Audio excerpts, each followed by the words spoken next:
Hi, nice to meet you. Nice to meet you too. And everyone, so funny on Zoom looking at everywhere, and everyone's looking somewhere different on the screen. Well, I guess we can all be on gallery view until it's officially time for the meeting. Yeah, that's a good plan. Yeah. So we can see everybody, and then we can switch to Hollywood Squares here. speaker view. So how are things over yonder in City Hall? How many people are lounging around the place? Lounging. Oh, Wearing their PJs and their slippers like the rest of the workers of the world. We actually opened our doors for 2 days a week, 4 hours on Tuesday morning and Thursday morning. And little by little, we're getting more people coming into the office every day, but people have gotten used to some of the tools that we implemented with the pandemic, such as a virtual counter, public counter, and all online permitting. Everything is paperless now. So it's worked quite well. And I think people have gotten used to it. So, yeah. Yeah, people love it. They're really happy about it. The people who have come into the counter or not, it's been people who happen to be near downtown or wanted something immediately. It's been, yeah, I think great. It's pretty quiet. So I guess Tuesday was busy, but Or don't have a computer. We had one. Yes, we've. Yeah. I was, yeah. If they have one, they don't know how to use it. Yeah. So I appreciate the people that also don't like not having as much commute. Welcome, Sue. Welcome to our meeting, Sue Burrell. Hello there. Hi. What neighborhood do you live in? I live just above Gerstle Park. Okay. Oh, I think actually you would be in Gerstle Park because you use Clarenda to get to your house. yep. Well, we're right down the hill from you. We're going to wait another handful of minutes, right, folks? Yeah. Before we start our show.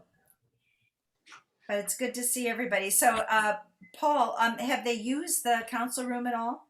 No. No, I don't expect that. From what I heard, the latest is they're probably not going to be returning to public meetings in the city council chambers until later this summer, perhaps like September. Mm-hmm. There'll continue to be Zoom meetings at least through the summer. Oh, well, that's really the cautious approach. Yeah.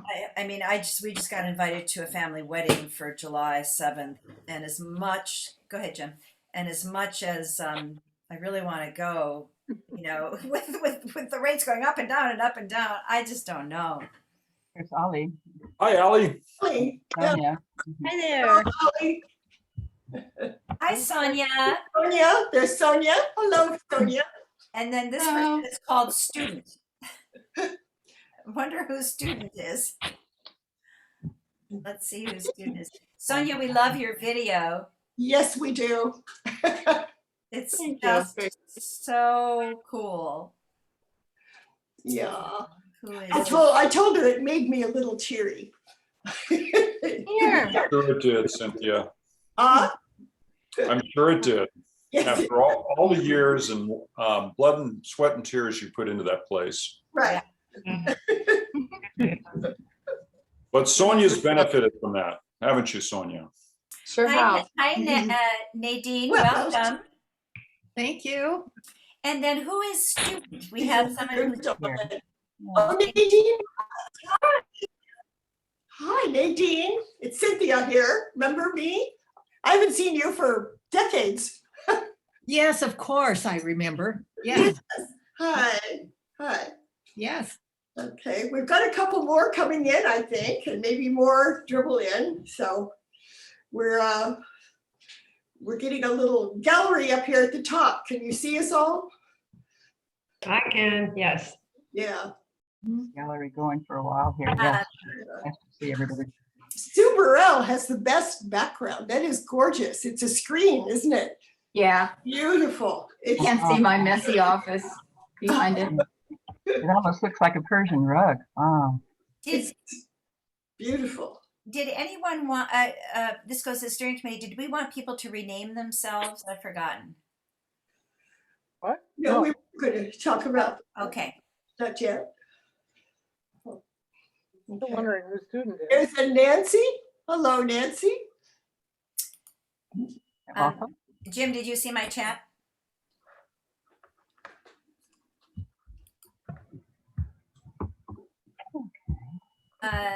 There is nothing on chat so far. No, it was just to Jim.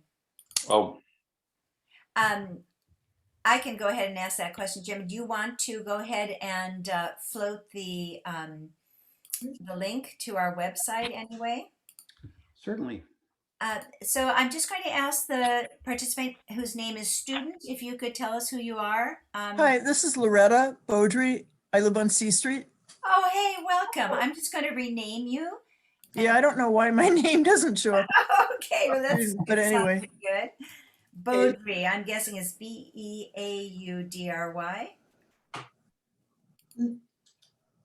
Okay. Loretta, can you see us? I can't see you. I can see you and I don't have my camera set Oh, up. okay, okay. Well, welcome anyway, Loretta. Good to see you. Yes, or good to hear you. Good to know you're here. Good to have you present. And Jocelyn, can you hear us? Jocelyn? Maybe she can't hear us yet. Okay, so let's see. Shall we set a time to just get started here? A couple minutes? Let's start in about at 7:05. Sounds good. Just 1 minute from now. Okay. Hi, Cynthia. Oh, hi. Hi. Nice to see you. For so long. Hello. Do you remember my husband, James? Yes, I do. Hi. Hi. It's been a while. It's been a long while. Yes. Well, someday we'll see each other in person again. I hope. Oh, golly. Jennifer and James were neighbors of ours in Gersel Park before they moved to their beautiful house on Forbes. So, yeah. All right, I'm going to get started in just a second. And as I change the Zoom to what's called a screen share, you're just going to, for a second, you're going to see my desktop because I'm unable to do it any other way. And then we'll get started. It's actually, why don't we start with housekeeping first here, that since you're doing something there, if everyone could just mute yourselves. This is Lindsay talking. And put a select speaker view. That will be better for most of your viewing. We have in your selections. And then also, if you want to have if you have any comments or technical questions, use your chat box, because Jim Draper, as you've seen him on the screen here, is here to help you with any issues or comments you'd like to make. Okay, so now I'm glad to have you all present here. I'm Lindsay Plump, your president. And boy, have we come a long way from standing on the corner of 3rd and Tamalpais with a megaphone to having a seat at the table with the city's planners. As usual, we have been flexible and resilient. In the past, we welcomed you graciously in person with refreshments and homemade food. Tonight, we are no less exciting or relevant, as you will see. And tonight, we actually dedicate this meeting to the memory of our favorite civic century docent, Roy Fiddler, who passed away last July. His passion for Frank Lloyd Wright's architecture was infectious to all who had the privilege of taking one of his tours. He shared his love of the Civic Center with our own community and beyond. His dedication to the docent program and his love of the Civic Center was appreciated by all who knew him. And so, to get to a little bit of what we've done, one huge task of ours was last year in July, we submitted our application to the city for local landmark status for the NWP depot.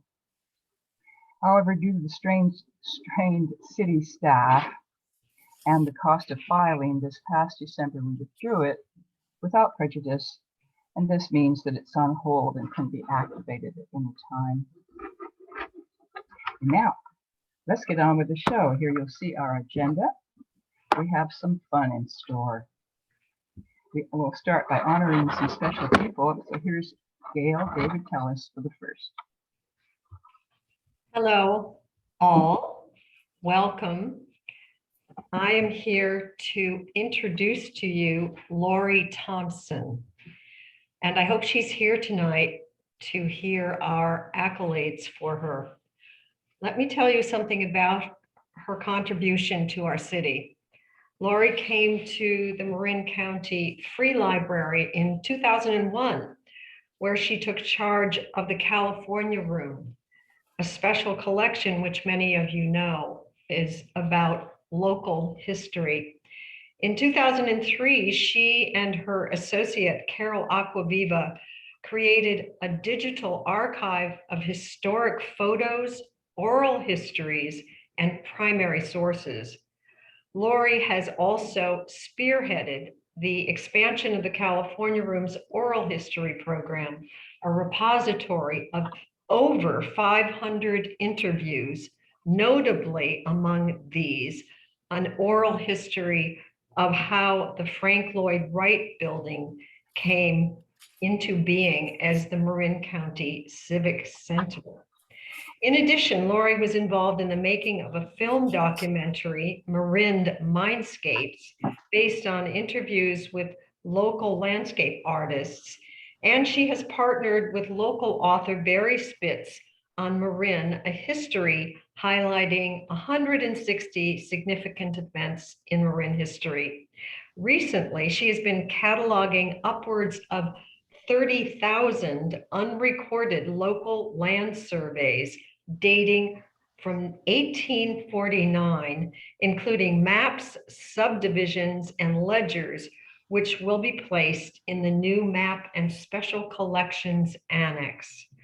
For all of her effort in preservation over the course of a long and successful tenure at the California Room, San Rafael Heritage expresses its deepest gratitude and offers her this tribute. Laurie, are you here? And is there anything you would like to share with us? Gail, she is not well, so we're going to move on to Paul Jensen. Okay. Okay. So my name is Cynthia Landecker, and I have a few words to say because San Rafael Heritage is constantly advocating for saving a particular building or a group of buildings or getting a local landmark designation program going or having a stronger historic preservation presence in the city. And therefore, I really want to make a few personal comments about San Rafael's outgoing community development director, Paul Jensen, because we have an organization like San Rafael Heritage has darkened his door so many times because we always want something from him and other city officials. And we've come to know him very well over many years. My family, the Landecker family, has a long history of dealing with Mr. Jensen. In fact, I've always joked about poor Paul having to deal very frequently with my late husband, Hugo. I said, oh, you're going to darken Paul's door again. You're going to bug him. And then we started San Rafael Heritage. So then Paul got me. And then he eventually got the whole San Rafael Heritage Steering Committee, and he endured it well. I just want to share with you all that Paul Jensen has always exemplified the best of public service, and it's important that you know that that's possible. He earned Hugo's respect and he earned mine. We didn't always get what we wanted, but we understood that a professional city employee is pulled in many directions by the demands of the profession, by the needs of the city, by the changing wishes of the city council, by conflicting needs of the community, by cranky advocates of this and of that. But Paul has always evinced the following desirable traits in a public official. One, he always listens. Then he always respects the point of view of any advocate. He always studies an advocate's request. He always explains clearly why the request can be granted or alas, not granted, or maybe granted later. The advocate is left with the feeling that city government can work. San Rafael Heritage is therefore presenting a certificate of appreciation to Paul Jensen, retiring Community Development Director for the City of San Rafael, with our gratitude for your years of good work in a demanding job, and with my personal thanks and Hugo's. Thank you, Paul. Do you want to say anything? Is Paul there? Yes, he is. Sure. I would love to make a few comments. First of all, I'm so humbled by even having been, even participating in this meeting tonight with the certificate. I really, really appreciate it. And, you know, there's a few of you that probably remember when I staffed the Cultural Affairs Commission when Leslie Simon's mother was the chair. Yes. So that's back quite a few years. That's close to 40 years ago. So I have two words, and that's Hugo Landeck. Remember, many years ago, Hugo approached me and said, we have to update our historic architectural survey. And I remember I was tasked with the with looking at how much that cost, and there was a lot of lobbying, and of course we couldn't go anywhere with that. And lo and behold, we were able to get a grant to prepare a plan for our downtown area with our general plan update. And we were able to infuse an update of the historic architectural survey, and it just sort of blossomed from there. And I want to thank San Rafael Heritage for participating in the general plan effort and sitting at the table with the steering committee. I mean, the countless hours that Jeff and Leslie in the forefront gave are so appreciative. And, you know, we are happy that we are where we are now with our downtown plan and have something much more updated and tangible to work from in terms of knowing what is historic in our downtown area. And I think Hugo would have appreciated that progress. Thank you so much. You're welcome, Paul. Is Giudice here? I am. Thank you. Oh, Allie is. Hello, Allie. Would you help me and pronounce your last name? Last name is Giudice. Giudice. I'd like everyone to welcome Giudice, who is the incoming director of community development. We're very happy to have you here, Allie, who will tell us, you know, just briefly in a minute or two, you know, what your interest is in historic preservation and perhaps what your background is, and just help us get to know you. Thank you, Allie. Sure. I'll try to keep it really short. So I'll go back to the beginning. You know, I received my degree in city planning from Cal Poly, and Cal Poly is well known for taking just a very well-rounded approach to education, and particularly in city planning. You know, there's not like a single focus. You're going into environmental review, you're going into transportation, you're going into historic resources, you're going into fiscal impact. And each student is, you know, allowed to just kind of take a minor or a specialty. And I did not choose historic resources, unfortunately. I'm sorry to say. But, you know, I give, you know, it's interesting that I was hearing what you had to say about Paul Jensen. And, you know, one of the things that I heard earlier in my career was I was super excited to start working. And one of the things I heard early in my career is that I cared too much. And it was a really disappointing thing to hear from me. I really felt like that was a very different perspective than what I had. I really wanted to do something different with government. You know, as a government employee, I really didn't want to take government employment as this, you know, in the same kind of unavailable way that I was used to seeing. And I kind of heard versions of that over the years, like, you're doing a good job when everybody's unhappy, or when everybody's mad at you. And I rejected that thought. And I hear you saying what I really feel is important to me. The things that Paul embodies, you know, the caring, the dignity that he gives people and respect that he gives people. All of those reasons, you know, when you give that to somebody, you develop trust. You develop trust in that person, and you develop trust in the agency that you're working for. And I appreciated that about this organization. And it's the reason that I started a contract in 2016, and I didn't want to leave. And because of that, because I saw what this organization, the things that were important to this organization were things that were important to me. I'm going to be completely honest. My passion has not been in historic preservation, but we have Renee here. And what I really love about that is she fills that gap for me.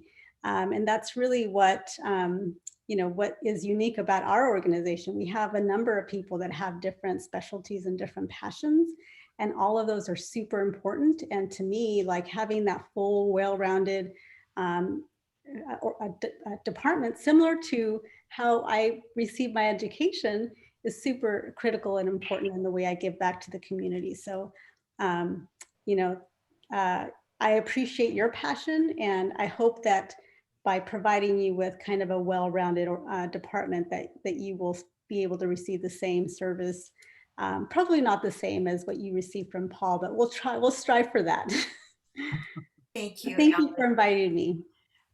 Just an offer on behalf of the steering committee. You are always welcome to study issues with us and to contact us. And we really look forward to being a partner as usual with your department. And we are happy to educate you so that you do become a specialist in historic preservation. I welcome it. Can I just say one thing?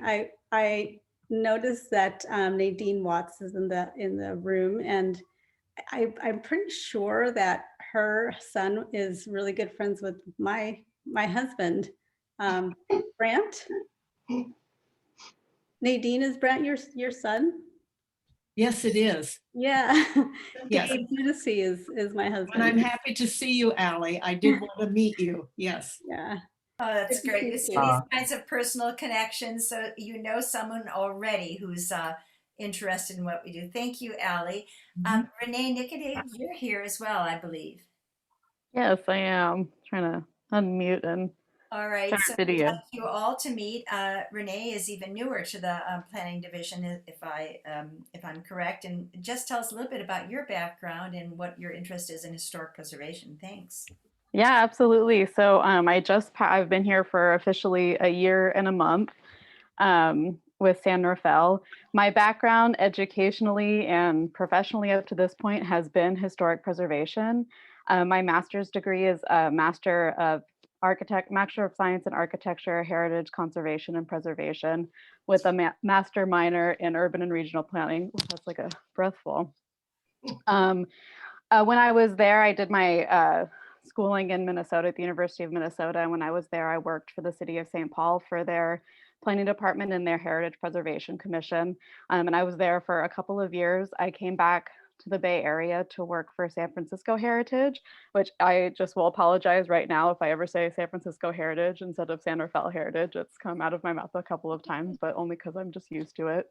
And then I worked for Garibaldi Architecture, who was of course working on the survey, and that's how I really got introduced to the San Rafael Planning Department, because I'm also from San Rafael. I grew up here entirely. I'm the actually second generation of my family to grow up in San Rafael and the fourth to be born in San Francisco. So I'm a true Bay Area and San Rafael native. So I'm very excited to be working in San Rafael, working in planning in general, and working with the historic resources and how we're going to move forward and bring everything up to date and keep updating everything. So it's pretty short and sweet, but I'm happy to answer any questions and if anybody has anything about my experience. And yeah, thank you so much. Does someone have questions for these two ladies, or shall we move forward? Okay, Jim, any hands up? All right. We really appreciate you two coming, and you'll see a lot of us, so we're happy to meet you. Lindsay? Yes, so let's begin our short, brief business meeting. Last spring, we held our annual business over the internet with a few minor changes in our bylaws, and election of our steering committee for the usual 2-year terms that we're halfway through now. So we finished our voting in April. And so here you see the continuing members, myself, Amy, Gail is there, Leslie, and Jim, Cynthia, and Jeff. And then the next slide there will show our new steering committee members, Susan Adler, Justin Barnett, and Stacy Counts. And so, let's see, we have Gail next with our minutes to report on the last ones. Hello again. I have been called upon to summarize the minutes from our annual meeting held 2 years ago, which almost seems like an ice age after the horrendous 2020. But bear with me, if those of you who were in attendance back then, our meeting was held on the 14th of March 2019 at the Elks Club. Members of our steering committee welcomed 51 guests and 13 signed on as new members. The event began at 6:30 with a social hour and a series of slides of those buildings which our steering committee had selected to receive preservation awards. The formal meeting began with former Mayor Gary Phillips giving the welcoming address and emphasizing the historic value of the depot building. Then President Cynthia Landecker outlined the meeting's agenda and introduced steering committee members. She singled out Leslie Simons for her tireless work in support of landmark status for our depot building. Names of the recipients for the year's preservation awards were announced and certificates presented to each winner. Steering committee member Jim Draper introduced the evening's 3 speakers who presented a talk and slideshow on the exhaustive work that went into the preservation of our Rafael Theater. The event concluded at 8:30. Now, I will turn this over to Amy, who is to talk to you about membership. Whoa, sorry about that. So hey, here I am again. I'm the Vice President of San Rafael Heritage, and I just wanted to tell you the exciting news that we have 3 different levels of individual memberships. And the first is what people typically sign up for, and we encourage you to. And Jim Draper is going to put in the chat window a link so that you can sign up now online. It's a very reasonable price, and this is tax exempt. So please click on that if you have not renewed your membership or if you haven't joined yet, and decide which level of membership you'd like to choose. We also have a sustaining annual member, which is called the Carnegie after our dear library. And then you're putting up a little bit more money, but obviously you're helping our organization sustain itself. And then if you really get off your checkbook and you're able to contribute $500 or more, typically $500 or $1,000, we are very grateful, because then you're being forward-looking, and plus you'll never be bugged to renew. So we encourage you to consider these 3 levels of membership. And at this point in time, I'm actually going to raise a glass of champagne, if I can get it in the picture, and wish everyone a beautiful 2021 as we finish it up. And to the health of our organization, here is to San Rafael Heritage. Hear, hear. Hear, hear. Thank you, everyone. And Jim will float that website link from time to time so that everyone can sign up. We have Leslie, yes, treasurer. Leslie? Hey, Leslie is here. And I also raise a toast. There are 5 Falkirk members so far. Our beloved Cynthia Landecker was honored last December for her many years of support for preservation and service as the co-founder and president emerita of Centerville Heritage. There are 4 Carnegie members so far this year, and we have welcomed 10 totally new members since the 2019 annual meeting. Thank you all very much. Now on to the treasurer's report. We have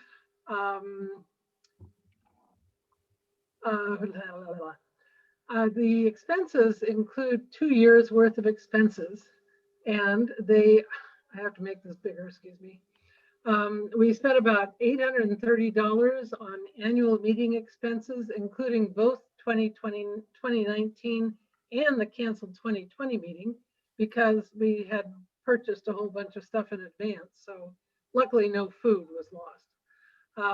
As far as the expenses for printing and office supplies, the major printing expense was the first full bound printing of the Northwestern Pacific landmark application. We also have a PO box, which has taken almost $275 so far for the 2 years. And we spent a total of $440 on PO box and postage. We also paid Diana Painter $1,250 for her assistance, bringing our Department of Park and Rec 523 form up to the proper standards, and about $310 in fiscal sponsorship fees. So we have a total of, there's some income not yet processed, which is about $725. So we have $9,195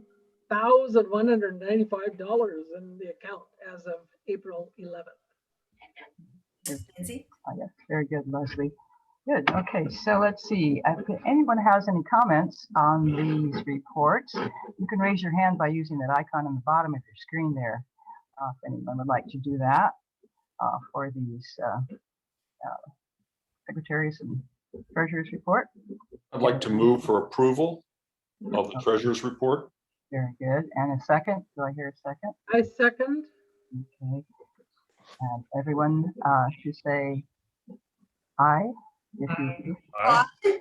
any nays? Aye. Okay. Okay. The reports are accepted. Aye. Very good. That concludes our business meeting. Now let's move on to Jim Draper, who will start our building awards presentation here. Thank you, Lindsay. At San Rafael Heritage, we wanted to have the ability to illustrate good examples of newer architecture, so we created the Cityscape Awards.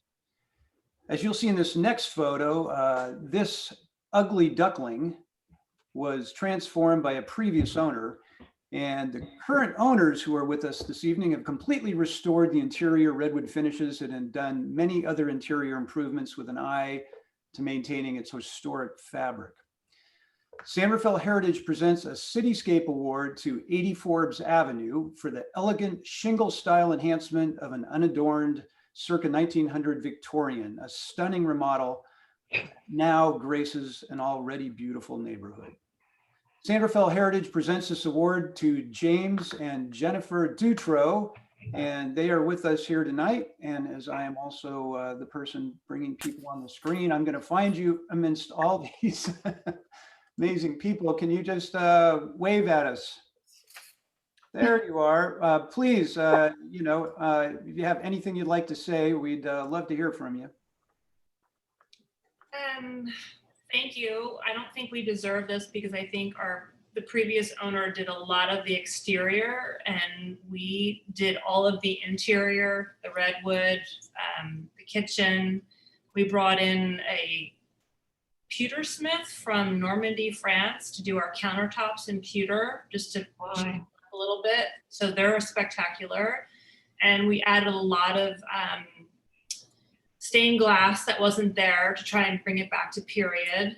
And we just love the neighborhood, love the house. We had just literally finished a Victorian remodel in Gerstle Park down the street from Cynthia. Paint was still drying and I cried my eyes out because I never wanted to leave that Victorian. I painted it pink and we ended up here and it's amazing. It's great. Great. Well, thank you very much. Congratulations on your award. And I'll now turn it back over to Amy. Thank you. So it's my pleasure to talk about our second Cityscape Award. Some of you may have seen the new Fire Station 57 down by the Civic Center. And it's such a lovely building. We thought we would give not just one award, but 2 awards to this to celebrate this. So I'm going to start with introducing Mary McGrath. Mary McGrath Architects was established as a woman-owned firm in 2010 with a client focus. Mary enjoys working closely with her fire station clients to guide them to achieve their visions. With 30 years of experience providing all phases of professional design services, from the crucial first step of community and stakeholder participation, Mary sees a project through by building design and construction administration. She uses an operations-based approach to developing fire station planning and translating that information into the design of new facilities. Comfortable in the role of project visioning and in the creation of the construction plans that follow, she feels that Station 57 exemplifies that vision. Mary is thrilled to be receiving this award and looks forward to describing the process and the design goals. So now, Jim, if you could find Mary McGrath, I'll click through some slides as she tells us a little bit about the background. Hi, good evening. It's really a privilege to be here. And this is probably my favorite project of my entire career. Working with your community was really, really fun. This was quite a process. We started with working with the county and exploring all the Civic Center guidelines. And we learned that this site is not really part of the Civic Center conservatory area, and that we should not be mimicking or anything alluding to that it would be a similar design to the Civic Center. And I just want to read some of the guidelines. Let me exit that. I have the guidelines that we had to follow, and I just wanted to share them with you because it was very interesting. So some of the design principles from the Civic Center included extending and emphasizing horizontal planes, and that's kind of like the Civic Center. We wanted to create a clear sight line towards the Civic Center spire. So if you stand in the lobby of the fire station and you look up, you see the spire. And that was our goal, is that it would focus on the Civic Center. We needed to use fewer forms to present a simpler and quieter effect. You know, the Civic Center roof line is just really kind of an orchestra. It's beautiful. And so we had to kind of be a simpler form than that. We needed to have a roof type that was large, simple, and visually quiet. So we have this gentle arc. And one of the Civic Center design guidelines is to have all openings with human proportions. Even though it's a very large building, that building is very human scale. And we need to choose a simple palette that would unify the structure. And we should not at all mimic any of the details of the Civic Center. So the way that we kind of looked at it is that the station is really bowing towards this building in a simple form. And, you know, we snuck in a few repetitive openings in the roof that kind of maybe would give you an idea that it's nearby this amazing structure. But it's really, the Station 57 was just to give a nod and bow towards this building. And that was our goal. Besides absolutely being a functional fire station and working for Chief Gray and Chief White and their firefighters for 50 years, we really wanted to complement the Civic Center. And that's, you know, we've had to present it to the conservatory and to the Board of Supervisors, and we worked closely with the neighbors. And I think everybody's pretty happy that we were able to meet those expectations. Wow. Thank you. Oh, that's We amazing. have a couple more slides here.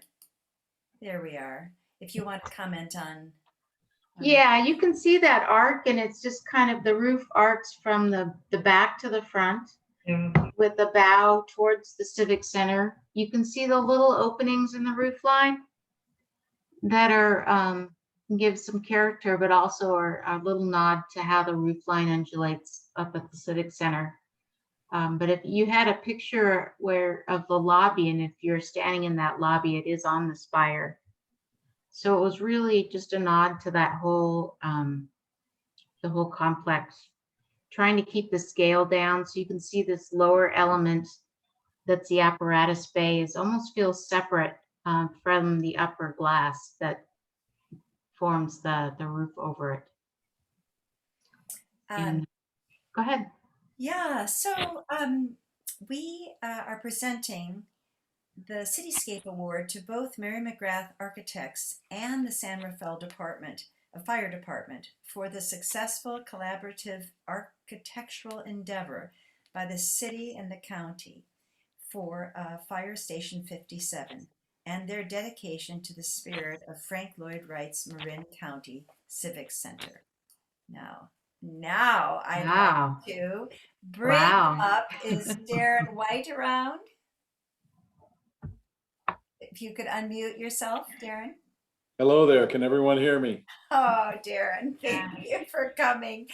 So Darren and Mary, it's just such a pleasure, and all award winners will be getting their paper award in the mail. But I have to start before I go on to the next slide, just to rib the fire department a little bit, because as you know, before you got here, I believe, one of our projects, we were hoping to save the old fire station. Did you know that, Darren?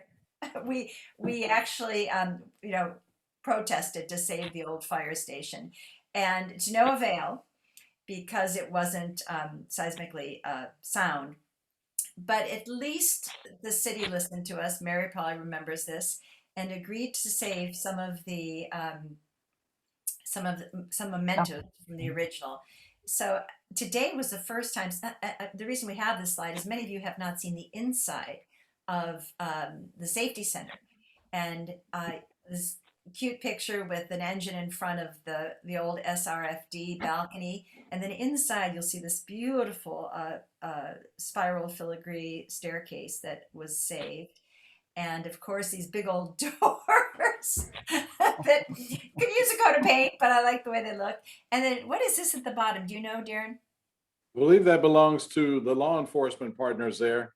From what I understand, that's something that goes back well over maybe a century or so with the San Rafael Police Department. And I can't recall if those were lockers or mail slots. Okay, thank you. One more element in the Public Safety Center is the pole from the fire station is in the new Public Safety Center. We put it back into service. Is it Mary? Is it? Yes. It is. The fire pole. It's in service, great. Wow. It's one of the longer poles I've ever seen. Yeah, you got to be brave. Darren, did you want to say a couple of words? Absolutely. First, thank you to the San Rafael Heritage and all the members here for inviting me to join you today. And thank you for honoring Paul Jensen and Mary McGrath and Associates today. And I'd especially like to give a nod to Chief Gray, who I wish I could have advised about this in a timely manner. But I think Chief Gray's work with Mary McGrath and Bill Guerin and Fabi and everyone else, as you can see, has produced some phenomenal vision and innovation. And I got to give Mary, my hats off to Mary over and over again. There's a reason why she's known to be the best of the best. I mean, you look at what Frank Lloyd Wright did, but she made a perfect complement to that using innovation and creation and imagination. And so as I look at what I've inherited per se as the fire chief in San Rafael, I feel so fortunate just from a visual and aesthetic standpoint. And so we're really thrilled and excited about our facility at the Public Safety Center. I think everyone that sees Station 52, Station 57, and the PSC, they're just like, well, San Rafael is this very progressive, but yet a nod to nostalgia type agency. And that's perfect. That suits me perfectly because I'm a nostalgic type of person. And I was just reading something earlier today. I have a book about San Rafael, and it spoke on some of the history of the two pear trees down on 4th Street in Ludens, as an example. I wasn't aware that there were pear trees anywhere in the area. I wasn't aware of some of the facilities and the history behind those facilities. And it's just certainly an exciting thing for me to be part of this, because this is actually part of history when you think of it. And hopefully several decades from now, there'll be other individuals looking to continue the work that you guys are doing and trying to preserve the character of this great city. And so these will be facilities and buildings, the Station 52, 57, and the Public Safety Center, among others, that I will expect and really hope and be very disappointed if there's no one trying to advocate to keep these as part of the very fabric of the community. Eventually. So, thank you so much. Well, it's Thank great you, Chief. really great that you two could join us, and thanks again. And we're just going to have to invite you for coffee, Chief. Once we can do that, I'm a hot chocolate guy, but I'll be happy to join you. We'll have that. We'll have that malted milkshake. Okay, everyone. Okay. Thanks again. Thank you. Leslie. Yeah. Our main objective. Oh, sorry. It was our main objective is to keep in the forefront the importance of preserving and maintaining the many vintage buildings that are still standing in San Rafael. The Martisich family has owned and loved this 1886 home since 1967. They have been meticulous in caring for the house, maintaining its profuse decorative details and well-maintained landscape. The original carriage house, now a separate residence close by, adds to the historic appeal of this hidden gem. This preservation award is given to Quarryside for exemplary care, maintenance, and preservation of a hidden jewel that gives a great sense of historic identity and pride to the community. We present this award to Dan and Virginia Martisich. I don't believe they're here today. Jim, do you have Dan Martisich? Jim? Oh, I don't see okay. Anyway, now Cynthia will carry on. Okay, excuse me. All right. This house was built in 1883 by a house mover. And then it was rescued from deterioration by my husband and myself in 1972. And we spent 47 years very slowly restoring it, never finished, of course. The new owner, however, Sonia Velez, has respected and enhanced both the interior and the exterior details, and she's protected the house itself and has really protected the integrity of the Italianate design, because the inside reflects the outside and vice versa, and she has been wise enough to keep that. Now, during our time with the house, the Landecker time, a scene like this was rather common. There was always a hole somewhere, and once in a while, you would get a greeting from the hole. If you weren't in it yourself, somebody would be greeting you.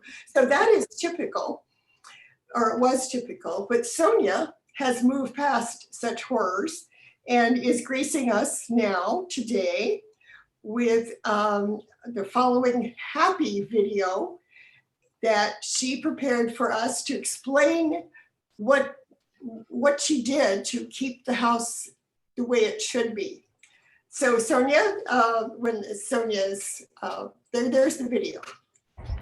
So welcome to 127 San Rafael Avenue. I'm Sonia Velez, and I bought this house in 2019 from Cynthia Landecker. And Cynthia and her husband Hugo lovingly restored this house after they bought it in 1972. It was originally built in 1883 by the Strattons. Amanda Stratton purchased the land in 1979 with her husband John Stratton, and it's had many lives since then. And the most significant work since I've owned the house has been to the foundation. which is brick. And so really it was not replacing the brick walls, but building a new concrete wall in front of the walls on the south and east side of the house. And eventually the plan is to extend it all the way around in phase 2 of this project when I get to that at some point. And the footing was dug deep enough so that there could conceivably one day be an 8-foot ceiling down here. Repainting the house was also a significant task that took about 4 months to do outside and in with a lot of scaffolding. And now we'll head inside. No significant changes out here, although at one point in the past, part of the porch was enclosed. So the first thing you see on entering the house is the beautiful staircase, which the Landeckers restored, and all I've done is put some new carpeting on it. And no significant changes in this part of the house, although future plans for these pipes leading to the upstairs radiators to be taken down. So all of the radiators will be downstairs. And this fun Turkish room that was a bathroom in a prior iteration of the house remains. All I've done is add a light fixture to it. Just repainted the front parlors, room we have the one working fireplace that looks like marble, but it's really a fantastic faux finish on metal. Same with the other rooms, repainted in the dining nook and kitchen area. And one of the reasons that I have information on the history of the house is that Cynthia left me this great book, which a previous tenant had researched. And we also have here a photo of the Stratton family with John and Amanda Stratton and their children and grandchildren. As part of the repainting, just a lot of drywall work, fixing, peeling wallpaper, cracks in the plaster, as you would expect to see in an older house. And just, again, new paint in these rooms, not otherwise significantly changed. And in the bathroom, repainted the main colors of the walls, but kept the fantastic frieze that Hugo Landecker designed after visiting the baths at Pompeii and the lovely rosette above. And this room here, this doorway used to go to another bedroom that's now part of the attached apartment. It's very similar to this main bedroom where, again, all I've done in this room really is repaint and replace the curtains, and has a view down to the lovely patio that the Landeckers put in where the roses are now coming into their full glory. One of the things that I loved about this house that the Landeckers really respected and restored the original structure as a Victorian. And so thanks to them and to the San Rafael Heritage Society for the work that they do to appreciate and preserve these treasures.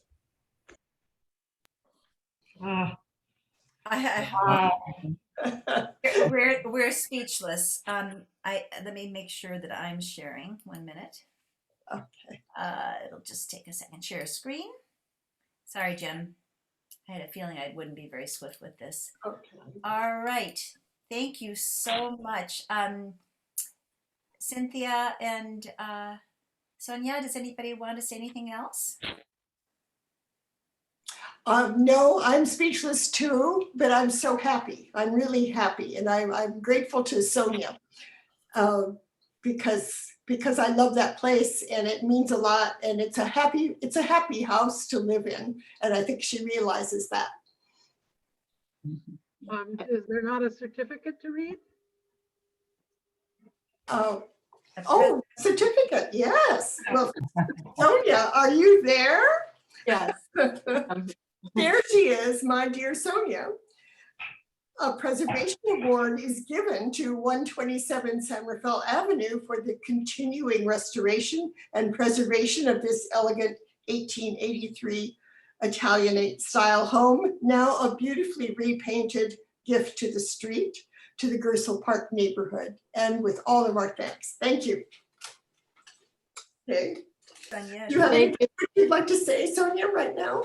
Well, thank you so much. I just really appreciate that. And I will confirm it is indeed a happy house to live in. Cynthia left it full of lots of good, warm energy. And I think I lucked into about the best neighborhood in Gersel Park. In fact, my friend who was my real estate agent loved it so much, she bought a house half a block away from me. So it's just a fantastic piece of history and a privilege to be one of the caretakers of this home. And when I first saw it, I think I said in my offer letter, moving from San Francisco, just seeing a Victorian that no one had filled with recessed lighting made me so happy. Yes. I think we have the same philosophy about preserving it. So, Yes, exactly.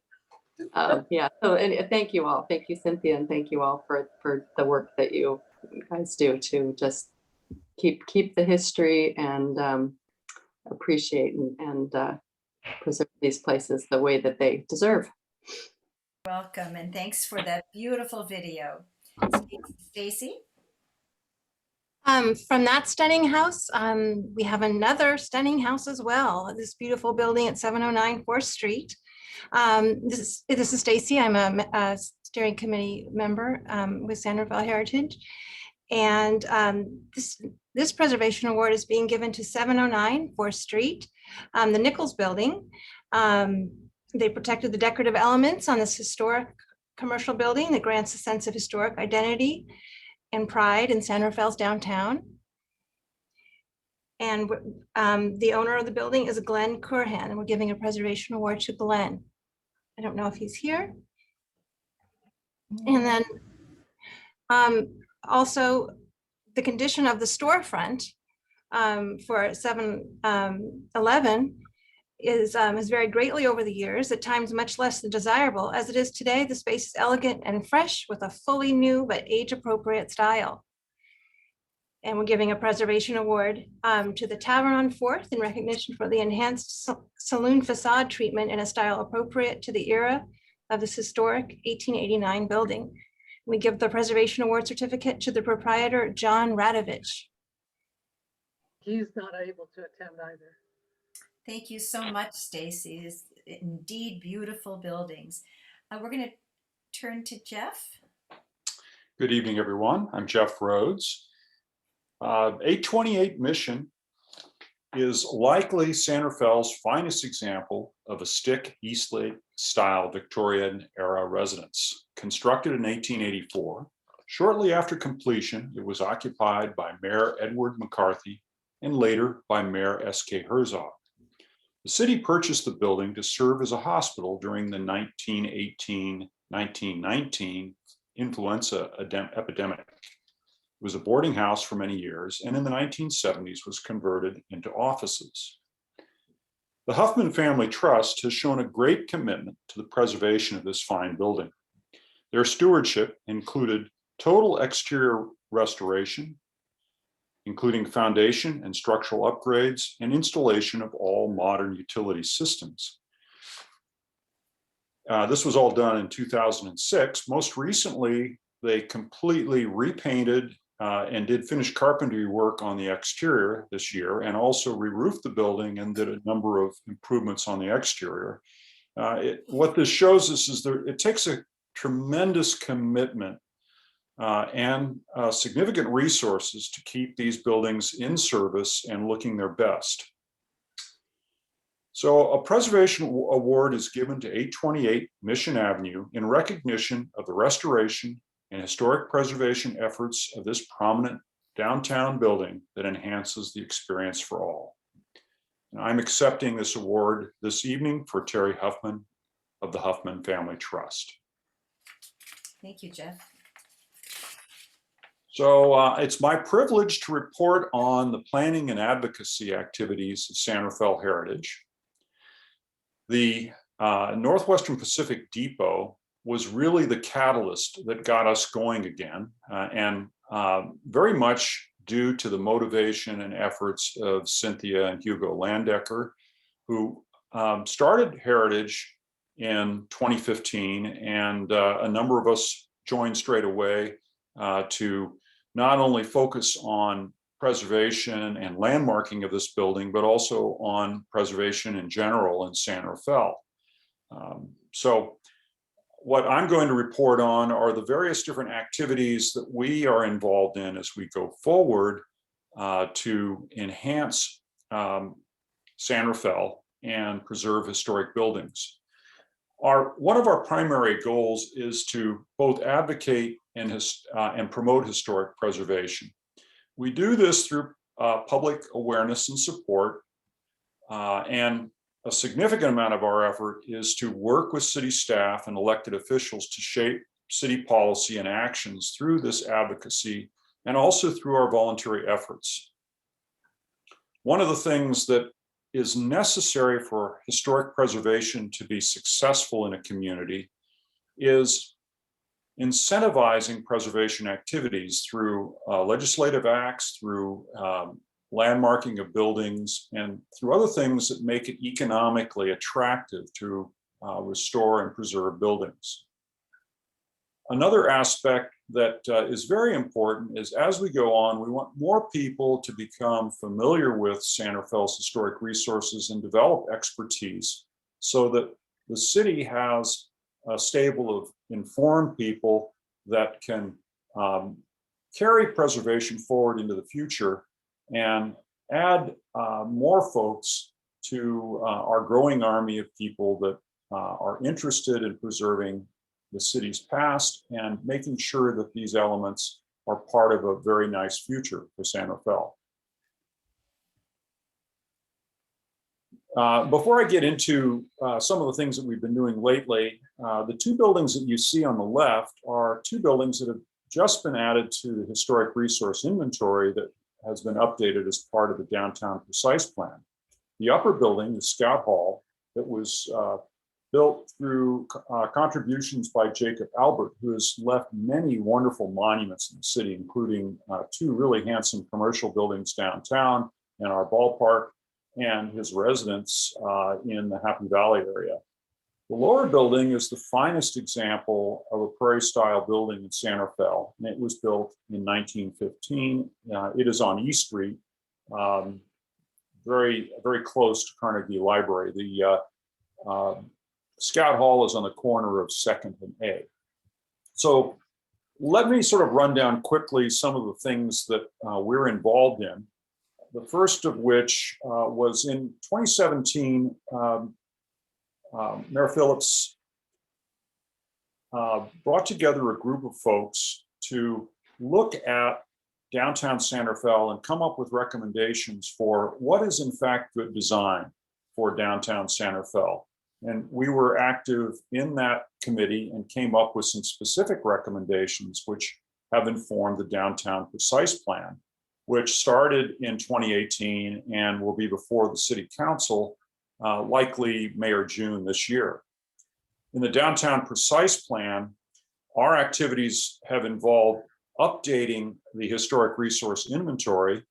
We've spent many hours, probably hundreds of hours, both reviewing the original inventory, which I believe was done in 1978. And I think Leslie's mother was involved in that. And so we went through all of the listings on that inventory. We made recommendations for additions. And we also helped the city staff and the consultants rate the resources in terms of their quality and importance to the city. Another aspect of our involvement has been as a steering committee member and alternate for the 2040 general plan. And obviously our responsibility was to advocate for preservation interests in San Rafael.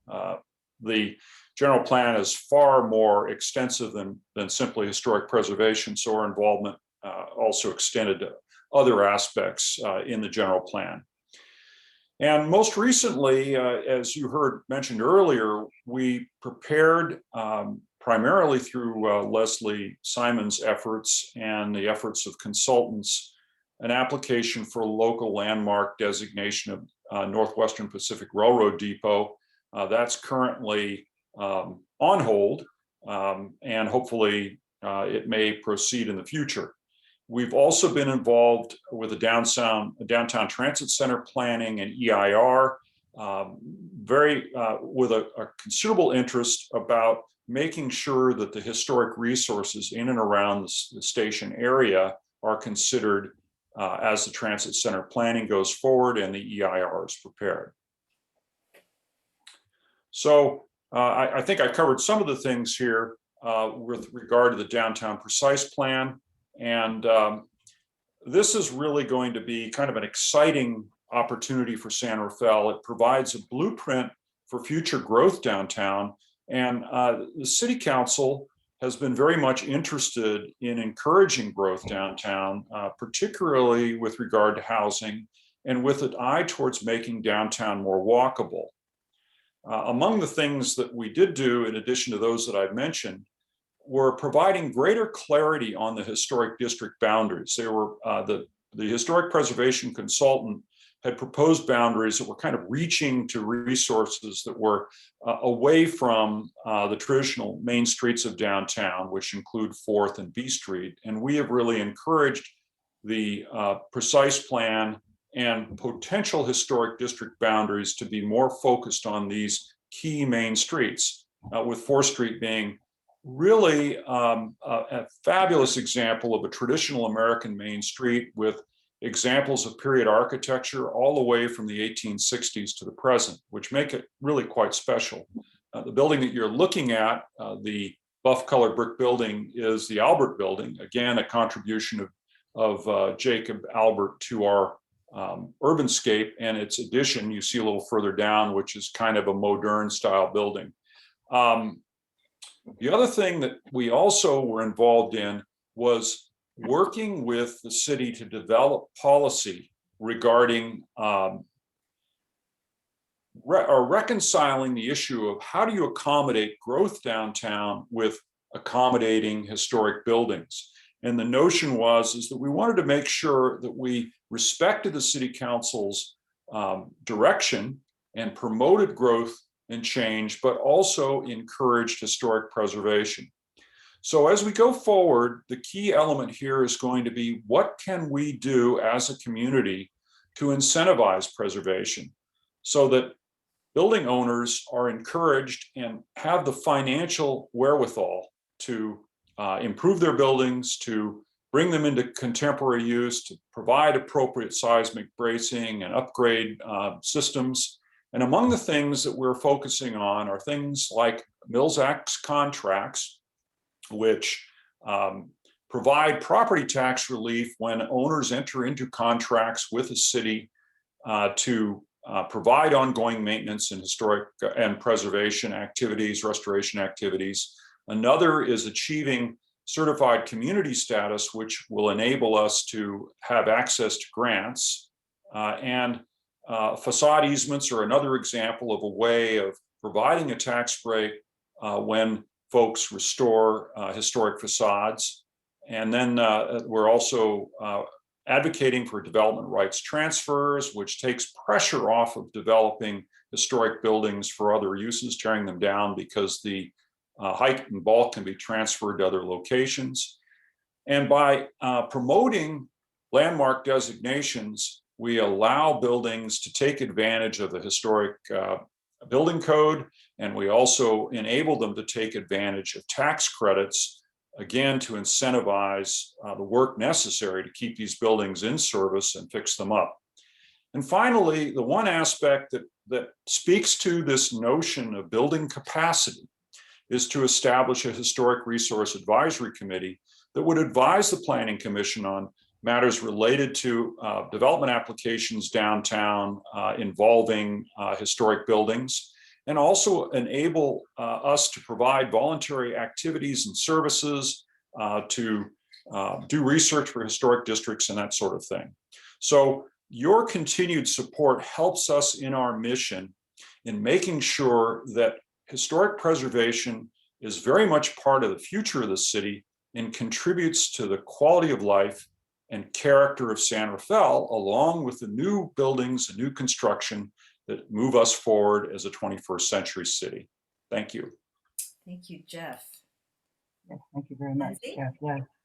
Okay, yeah, thank you, Jeff. It's good to see the review of our tasks, and especially as they relate to the city's plans. And now this slide is illustrating how we are a watchdog for the Carnegie.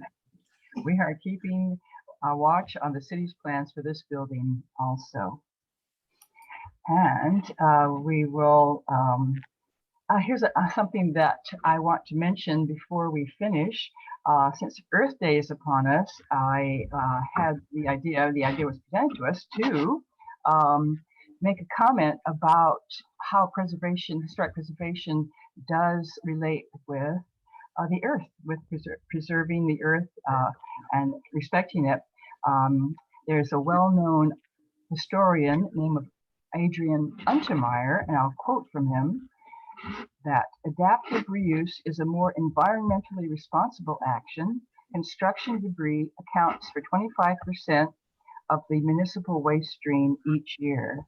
And recent calculations indicate that it can take up to 50 years for efficient new buildings to save the amount of energy lost in demolishing a structure like, for instance, the depot. So I thought I'd pass that along because earth awareness is important. And so lastly, I want to say that we will activate our monthly This Place Matters gatherings, we hope this summer, and we look forward to you joining us. And are there any comments before we adjourn, before we leave? If you do have any.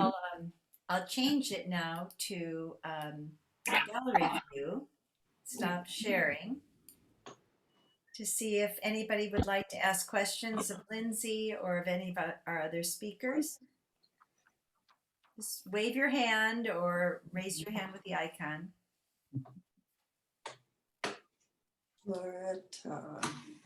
Oh, there's Sandra Luna. Laura Ackley. Laura Ackley is here. That's good to see. Good. Oh, Laura. Yes. So, hey everybody, I'm so glad to see everybody. Thank you so much for your work. You know, I think COVID really stopped the continuous meetings and everything, but man, you guys are just still on it, and I absolutely love it. And Sonia, you did an amazing job. I can't believe the firehouse. It's just incredible, and thank you so much for everybody there's probably not a week goes by that I don't thank Hugo as I'm walking through the park and just appreciating the neighborhood. So I love you guys. Oh, thank you, Sandra. Thank you so much. Thank you. Oh, I see another neighbor here, Laura Collins. Hi, Laura. She's also from Gristle Park. Hi. I'd say if anybody would like to make comments before we call it a night, please feel free. No. Okay. Okay, well, it's been fun sharing our excitement for historic structures with you all. Thank you so much. I will toast everyone here. Cheers. Me too. It's been fun. Okay. Next year we will have real wine that we share, and we will have real food that we share, and we will do it right. Okay. And we look forward to seeing you all in the round, as real people. And at meetings, city council meetings, yes. Bye, everyone. Thanks for coming by. Thank you all. Care. Thank you, everyone. Bye.